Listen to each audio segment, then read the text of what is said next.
আমাদের সম্পর্কে অনেক বদল এসেছে। আমরা একে অপরকে সম্পর্কটাকে আরো অনেক বেশি রেসপেক্ট করতে শুরু করেছি। আমরা আরো অনেক বেশি ম্যাচিউরড হয়ে গেছি।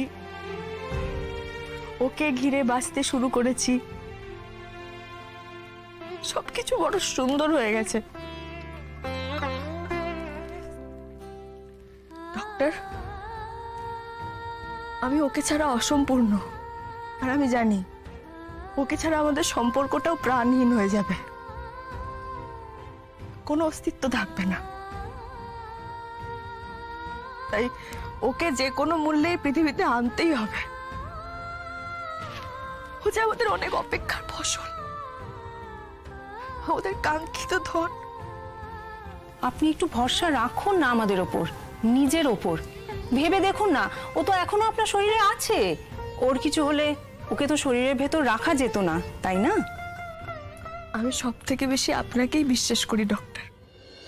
সেই জন্য হয়তো ছেলে মানুষের মতো আপনার কাছে আবদারও করি।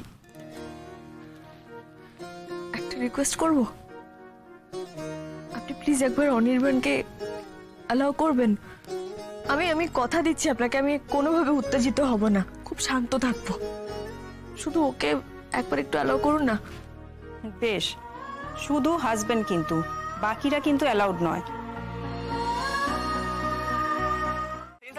তোমরা কি কথা বলি জাগিয়ে রেখেছো? হ্যাঁ স্যার, সেন্স আছে।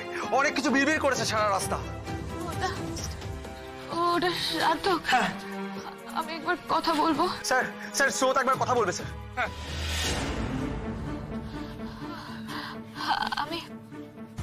আমি ঠিক আছি, তুমি চিন্তা করো না। আমি জানি তো স্রোত, তোমার কিচ্ছু হবে না। তুমি খুব স্ট্রং। এখন আর একটু সময় তোমাকে শক্ত থাকতে হবে। আমি জানি তুমি পারবে। এখন গুলিটা বের করা অব্দি একটু ওয়েট করতে হবে। সেটা হয়ে গেলে তুমি একদম সুস্থ হয়ে যাবে, একদম সুস্থ হয়ে যাবে। প্লিজ তাড়াতাড়ি এসো। হ্যাঁ, আমি আসছি স্রোত, আমি আসছি, এই তো রাস্তায় আছি। তো তোমার কিচ্ছু হবে না, আমি তোমার কিচ্ছু হতে দেবো না স্রোত। প্রমিস, তোমার কিচ্ছু হবে না। আমি খুব তাড়াতাড়ি তোমার কাছে পৌঁছাবো, খুব তাড়াতাড়ি পৌঁছাবো। আমার সার্জারির সময় তুমি থাকবে না? স্রোত, আমার তো একটু টাইম লাগবে। তুমি সার্জারিতে ঢোকো, তোমার সার্জারি হতে হতে আমি পৌঁছে যাবো। স্রোত, তোমার তো অনেকটা ব্লাড লস হয়েছে, আর তোমার ওয়েট করা ঠিক হবে না। আমি সার্জারি থেকে বেরিয়ে যাবো, তুমি দেখতে পাই সার্থক। তোমার দেখতে না পেলে কিন্তু আমি ভালো হবো না। এই তো আমি আসছি স্রোত, আমি এক্ষুনি আসছি। তুমি চোখ খুলতেই আমাকে দেখতে পাবে। স্যার হ্যালো, এবার ওকে ওটিতে ঢোকাচ্ছি স্যার, সব খবর দিচ্ছি। হ্যাঁ কিঞ্জল, তুমি আমাকে অ্যাড্রেস পাঠিয়ে রাখো। হ্যাঁ, আমি পৌঁছে যাবো ইন অ্যান আওয়ার। আর একটা কথা। হ্যাঁ বলুন। ওর তো অনেকটা ব্লাড লস হয়েছে, এতটা পথ এসছে গুলি নিয়ে, ব্লাড লাগতে পারে। তুমি দেখো ওখানে আছে কিনা ব্লাডটা অ্যাভেলেবল। সিনিয়র সার্জন আছে স্যার, কোনো অসুবিধা হবে না, আপনি চলে আসুন তাড়াতাড়ি। দেখুন ওর ও পজিটিভ ব্লাড গ্রুপ এখানে অনেকের সাথে মিলে গেছে। আমরা সবাই ব্লাড দিচ্ছি, আপনি একদম চিন্তা করবেন না, আপনি জাস্ট তাড়াতাড়ি চলে আসুন স্যার। হ্যালো স্যার, স্যার আমি রাখছি, ভাই ব্যাটারি প্রায় শেষ স্যার। হ্যাঁ হ্যাঁ, কিঞ্জল কোনো এমার্জেন্সি হলে কিন্তু সবার আগে আমাকে ফোন করবে একদম। কি ঘটেছিল বলুন তো ঠিক। স্যার আমরা ওই ক্যাম্পের সারা দিনের কাজটা জাস্ট শেষই করছিলাম, আর মোটে কয়েকটা পেশেন্ট ছিল, আর সেই সময় ওই টাকার দল আমাদের উপর অ্যাটাক করে স্যার, আমাদের সমস্ত ওষুধ লুট করে। ওরা আমাকে তুলে নিয়ে যাচ্ছিল, আর সেই সময় আমাদের মধ্যে কেউ আমাকে বাঁচাতে ছুটে আসে, তখনই ওরা গুলিটা চালায়। হ্যাঁ স্যার, ওদের সঙ্গে আমাদের ধস্তাধস্তি হয়, আর ওদের মধ্যে থেকে কেউ একজন ফায়ার করে, আর সেই গুলিটাই স্রোতের গায়ে গিয়ে লেগেছে। ইনজিওর্ডের কি অবস্থা? ওটিতে নিয়ে যাওয়া হয়েছে গুলি বের করার জন্য। এখন কি কন্ডিশন আমরা ঠিক জানি না। আপনারা সবাই ওখানেই ছিলেন? আপনাদের সকলের স্টেটমেন্ট নেব আমি। ছিলাম, ব্লাড লাগবে, পেশেন্টের প্রচুর ব্লাড লস হয়েছে। স্রোত কেমন আছে? এই মুহূর্তে কিছু বলা যাচ্ছে না, তবে অপারেশন চলছে। আপনারা যত তাড়াতাড়ি পারেন ব্লাডের ব্যবস্থা করুন, এক্ষুনি 2 ইউনিট লাগবে, পরে আরো লাগতে পারে। দেখুন, আপনাদের এখানে স্টোরেজ আছে, আমাদের এখানে অনেকেরই সেম ব্লাড গ্রুপ। হ্যাঁ, আপনাদের এখানে যদি ব্লাড ব্যাংকের মতো ইকুইপমেন্ট বা স্টোরেজ থাকে তাহলে আমি পুরোটা দেখে নিচ্ছি।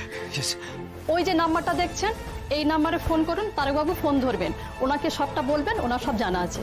বেশ, আপনাকে তো বললাম মিস্টার সেন, রায়পুর্ণার সেন্স ফিরেছে, কিন্তু আমি এখনই কিছু বলতে পারছি না। ও আপাতত ঠিক আছে, ওর কন্ডিশন স্টেবল আছে, কিন্তু আউট অফ ডেঞ্জার সেটা বলা যায় না।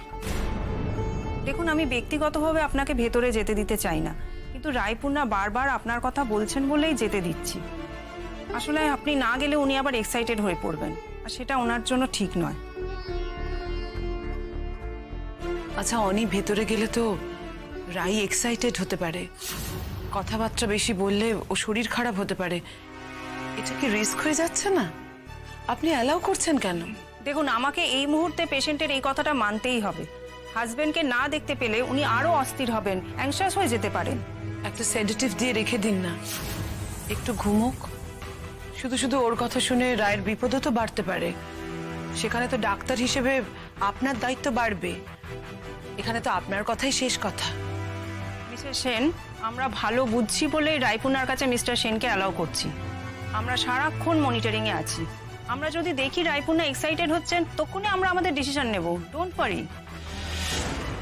তবে কি বলুন তো, একজন প্রেগনেন্ট মহিলা, বিশেষ করে যার এরকম ক্রিটিক্যাল প্রেগন্যান্সি, তাকে যখন তখন সেডেটিভ দেওয়া যায় না। মিস্টার সেন, আপনি রায়পূর্ণার কাছে যান। আর আমার মনে হয় এই সময় ওষুধের কথাটা ওকে না বলাই ভালো। রাইকে তাহলে আমি রাইকে কি বলবো? কি বলবেন না সেটা আপনার ব্যাপার, কি বলবেন সেটা আমি বলে দিলাম।